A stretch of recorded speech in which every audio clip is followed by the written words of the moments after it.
So when I used to play in big bands and orchestras and orchestra and stuff like that, I used to always pull my chair slightly back. Did I tell you the story? Yeah, did I tell you the story? Okay, so watch it. So I would have my stand here. So we'd be sitting in this big band. The big band's got sections. So I was part of a 5-piece sax section, right? So what I would do is I'd sit like this and play, right? Now, sometimes I would play the lead chair. If you play the lead chair, that's a little bit different. You have to lead them. So with the lead chair, I'd turn like that. So I could see my section and basically command them. And what I would do is put my chair forward, and then they would put their chair forward. I said, no, don't put your chair forward. I want to be ahead of you. And they're like, what are you doing? What I was doing was, I was going, can you see me? Do you see? If you sit like that, you can, and I ask them sometimes to edge up the chair slightly like that, so they can see me. So this left eye can see me. And then when I play, but I play with body movement. So no movement, no music, right? So you've got to have movement. So that movement, either is direct, so some parts, this is the hard part, guys, and then I'm like, they can see. But generally, you're just playing. But you won't believe how much this movement affects what other musicians do. They can sort of almost in their subconscious pick up what you're going to do next, you know. So even they can just see you. And then what happens is this whole section starts playing together. And if I pull my chair back and I'm the leader and I'm like this, what's happening? I'm isolating, right? So these guys are playing, they can hear me. So what you're thinking is, but we're playing music, I just have to hear it. No, not necessarily. No movement, no music. So that's if you're leading, right? Now if you're not leading, this guy's leading. So often what I do in the section is, oh, this guy's leading. I used to play with a sax player called Chris Vernon. Brilliant sax player. A much older man than I was, and he was very experienced, right? So I trusted him, right? So I put my chair back. And he's like this, where are you going? I said, no, I'm good. So the whole time he's playing, he wasn't thinking like this, he was just playing, but actually he was instinctually doing what I did anyway. And I'm there. Why? Chris is here, and I sit like this. I'm watching his body movement like that. Do you know what a difference it makes? You connect visually with the person you're playing with. Okay. Last thing I want to tell you is the way you set up, right? So let's say Pierre comes with his clarinet, okay? And now somebody's playing the piano here.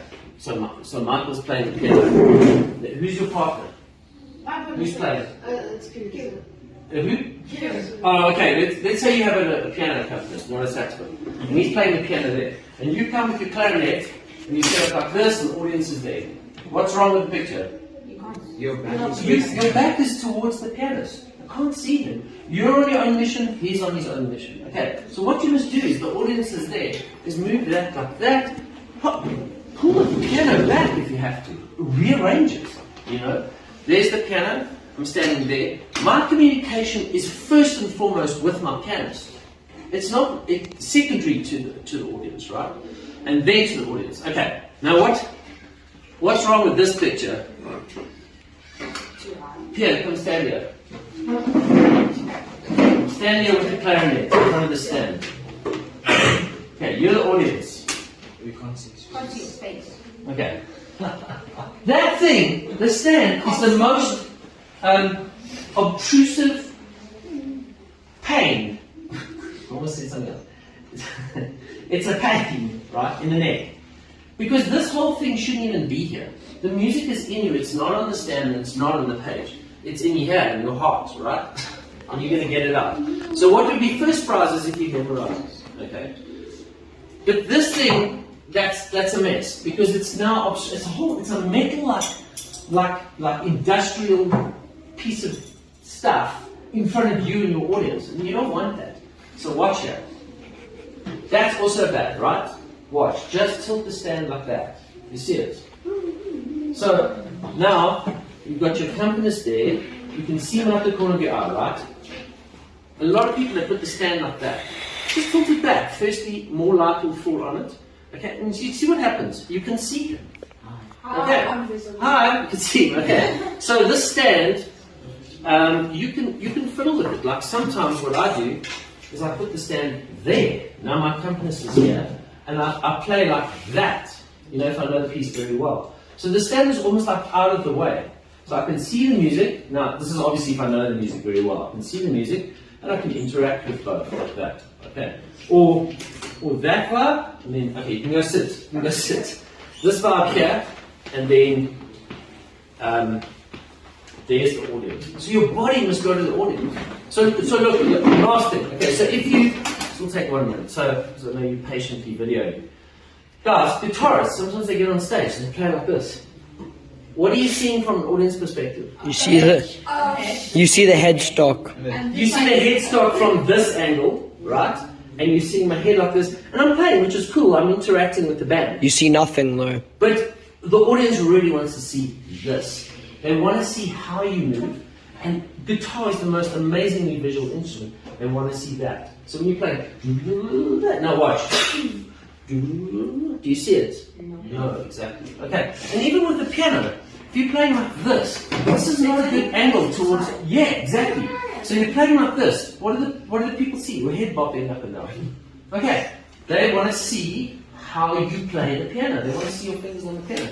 So guys, I want you to think about that. Okay. On piano, when you play, the more rigid you become, the more rigid your fingers become on that clarinet, the worse you play. You need to have movement. Okay, who else? What other instruments are there? Yeah, guitar. Trumpet, guitar. We've spoken about guitar, like trumpet, right? I used to play trumpet as well. So, also, classic mistake. The stand is down there, you end up playing like this. Or you play into your stand. Like you put, I've seen people do this in another school. They come on stage like this with a trumpet, and they're stuck behind the stand like that. And they play beautifully. You can't see them. And the trumpet sounds going into the stand and it's going backwards. Yeah. You can't hear it. So you do this, right? This is the thing with trumpet. I used to play trumpet. So this goes down like this, waist height, like that. There. How cool is that? So you can come up a little bit if you feel uncomfortable. Like that. Trumpet goes straight to the audience. You're looking at that. And it would be cool if your accompanist was there, like that. Or could be there, but then you'd have to make slight adjustments like that. See? Okay, makes sense? Okay, same with the saxophone. Okay, so with the saxophone, same thing. Saxophone, the bell is on your right, like this, right? So, like that. Okay, yeah. Violin. Okay, so it would be good if your stand was on the right, am I right? Like that. But the accompanist is there. So you always got to think, like, where's my accompanist? Is my accompanist there or here? And you've got to decide, this is how I want it. So when you're walking through the room, don't just like, oh, there's a stand, okay, cool. My accompanist is there. So say to yourself, no, hang on. I've got to